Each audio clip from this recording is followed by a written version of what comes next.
Olá! O objetivo desse vídeo e o do próximo é estudar o capítulo 9 do livro de Daniel, que apresenta a revelação que ele teve no primeiro ano de Dario, rei dos Medos, no ano 538 a.C., referente à profecia das 70 semanas. Este fato aconteceu 65 anos após o sonho da estátua de Nabucodonosor, 15 anos após o sonho dos 4 animais, do capítulo 7, e 13 anos após a visão do carneiro, do bode e do chifre pequeno que profanou o santuário, do capítulo 8. Daniel agora já estava idoso, com cerca de 80 anos, e Israel se aproximava aos 70 anos do cativeiro na Babilônia. Esse capítulo 9 pode ser dividido em duas partes, que serão estudadas em 2 vídeos distintos. A primeira parte, abrangendo os versículos de 1 a 19, objeto deste vídeo, contém a oração de Daniel a favor de Israel, ao compreender, através do profeta Jeremias, que os 70 anos de cativeiro na Babilônia, previstos por ele, estavam por se cumprir. Nesta oração, Daniel reconheceu que o cativeiro foi o justo juízo de Deus sobre Israel, por ter essa nação se desviado dos seus mandamentos, e intercedeu a Deus pelos pecados do povo, clamando por misericórdia pelo santuário e pela cidade que estavam assolados. A segunda parte, compreendendo os versículos de 20 a 27, contém a resposta da oração trazida pelo anjo Gabriel.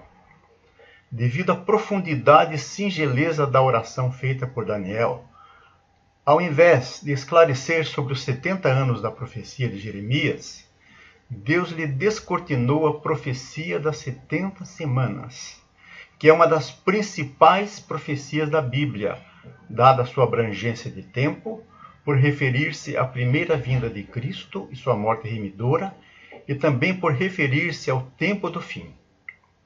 Vamos ao texto. A oração de Daniel.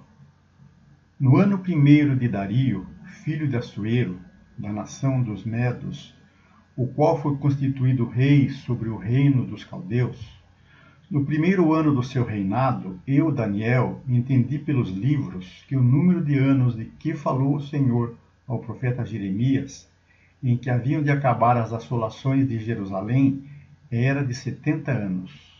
Aqui está a profecia de Jeremias. Assim diz o Senhor: logo que se cumprirem para a Babilônia 70 anos, atentarei para vós outros e cumprirei para convosco a minha boa palavra, tornando a trazer-vos para este lugar. Eu é que sei que pensamentos tenho a vosso respeito, diz o Senhor, pensamentos de paz e não de mal, para vos dar o fim que desejais. Então me invocareis, passareis a orar a mim, e eu vos ouvirei. Buscar-me-eis e me achareis quando me buscardes de todo o vosso coração. Serei achado de vós, diz o Senhor, e farei mudar a vossa sorte. Congregar-vos-ei de todas as nações e de todos os lugares para onde vos lancei, diz o Senhor, e tornarei a trazer-vos ao lugar de onde vos mandei para o exílio. Estas palavras devem ter impressionado muito a Daniel, que passou a buscar a Deus de todo o coração, confessando o pecado de rebelião de Israel contra Deus e buscando sua misericórdia. Deus havia prometido que, se o buscassem de todo o coração, ele haveria de congregar seu povo de todas as nações em que estava espalhado. O povo do reino de Judá, composto pelas tribos de Judá e Benjamim, estava no exílio da Babilônia, enquanto que o povo do reino de Israel, composto pelas demais 10 tribos, havia sido enviado para o exílio na Síria, mais de um século antes do exílio dos judeus. Voltemos ao texto. Eu dirigi o meu rosto ao Senhor Deus para o buscar com oração e rogos, e jejum e pano de saco e cinza. Eu orei ao Senhor meu Deus e confessei e disse: Ah, Senhor, Deus grande e tremendo, que guardas o conserto e a misericórdia para com os que te amam, que guardam os teus mandamentos. Pecamos e cometemos iniquidade, e procedemos impiamente, e fomos rebeldes, apartando-nos dos teus mandamentos e dos teus juízos. E não demos ouvidos aos teus servos, os profetas, que em teu nome falaram aos nossos reis, nossos príncipes e nossos pais, como também a todo o povo da terra. A ti, ó Senhor, pertence a justiça, mas a nós a confusão de rosto, como se vê neste dia. Aos homens de Judá, aos moradores de Jerusalém e a todo Israel, aos de perto e aos de longe, e em todas as terras por onde os tem lançado, por causa da sua prevaricação, com que prevaricaram contra ti. Daniel, então, passou a interceder pelo retorno de todos os dispersos de Israel. Este versículo 7 é muito importante, pois nos dá pistas a respeito do povo para quem a profecia das 70 semanas vai se aplicar. Quem conhece bem o conceito das duas casas de Israel, de imediato vai entender que a profecia vai se aplicar a judeus e gentios cristãos de todas as eras. Na descrição do vídeo, apresento o link de um estudo a esse respeito. Duas expressões do versículo são chaves para nos abrir o entendimento. A expressão todo o Israel e a expressão aos de perto e aos de longe. Vejamos primeiro a expressão todo o Israel. No primeiro plano profético, essa expressão se aplica às 12 tribos de Israel, ou seja, aos reinos de Judá e Israel em conjunto. Porém, no segundo plano profético, a expressão todo o Israel nos remete a judeus e gentios que se convertem a Cristo, como vemos em Romanos 11, 25 e 26. Porque não quero, irmãos, que ignoreis esse mistério, para que não sejais presumidos em vós mesmos, que veio o endurecimento em parte a Israel, até que haja entrado a plenitude dos gentios, e assim todo Israel será salvo, como está escrito. Virá de Sião um libertador, e ele apartará de Jacó as impiedades. Vejamos agora a expressão os de perto e os de longe. Num primeiro plano profético, significa os reinos de Judá, os de perto, e Israel, os de longe, no exílio na Assíria. Semelhantemente, num segundo plano profético, essa expressão vem significar judeus e gentios convertidos a Cristo, como pode ser visto no capítulo 2 de Efésios. Portanto, lembrai-vos de que, outrora, vós gentios na carne, chamados incircuncisão por aqueles que se intitulam circuncisos na carne por mãos humanas, naquele tempo estáveis sem Cristo, separados da comunidade de Israel e estranhos às alianças da promessa, não tendo esperança e sem Deus no mundo. Mas agora, em Cristo Jesus, vós que antes estáveis longe, fostes aproximados pelo sangue de Cristo. E vindo, evangelizou paz a vós outros que estáveis longe e paz também aos que estavam perto. Creio que este entendimento será fundamental para interpretarmos bem este capítulo. Voltemos ao texto bíblico. Ó Senhor, a nós pertence a confusão do rosto, os nossos reis, os nossos príncipes e a nossos pais, porque pecamos contra ti.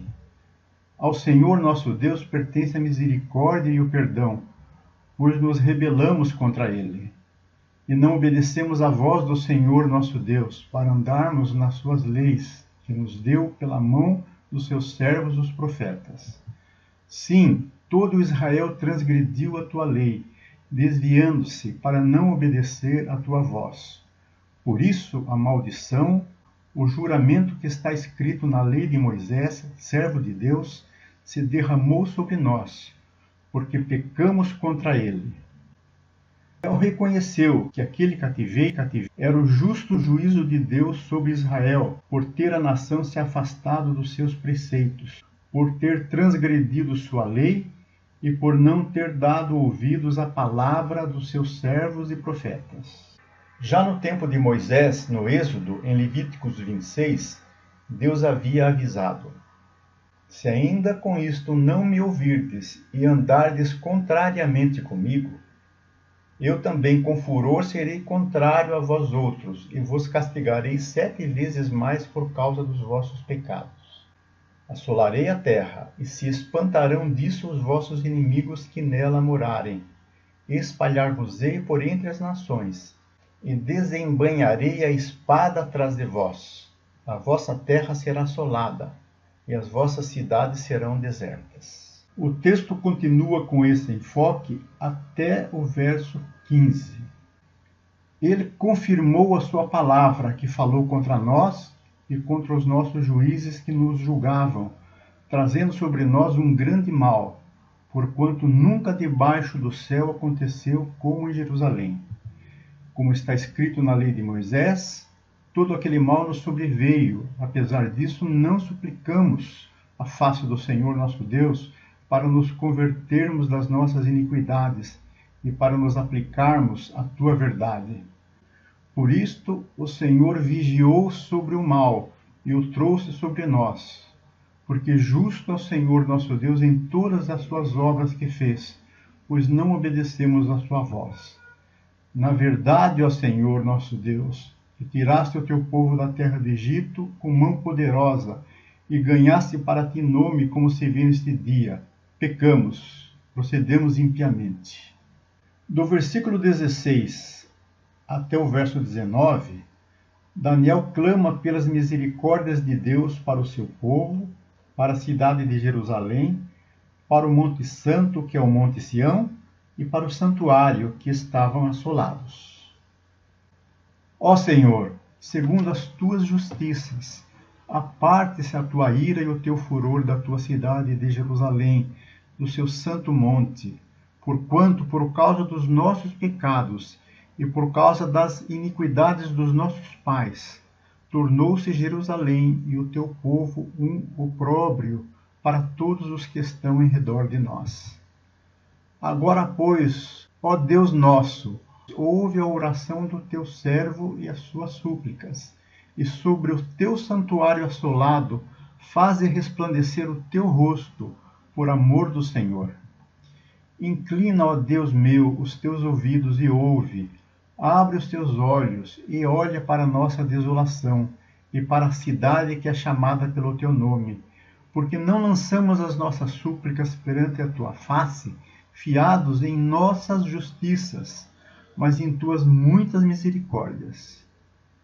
Ó Senhor, ouve, ó Senhor, perdoa, ó Senhor, atende-nos, e opera sem tardar, por amor de ti mesmo, ó Deus meu, porque a tua cidade e o teu povo se chamam pelo teu nome. Daniel certamente orou de todo o seu coração por todo Israel, pela cidade de Jerusalém, pelo Monte Sião e pelo templo que lá havia. Contudo, como será que Deus recebeu essa oração para respondê-la? Deus já sabia pela sua presciência que a verdadeira restauração de Israel viria através de Cristo, o Messias, o ungido.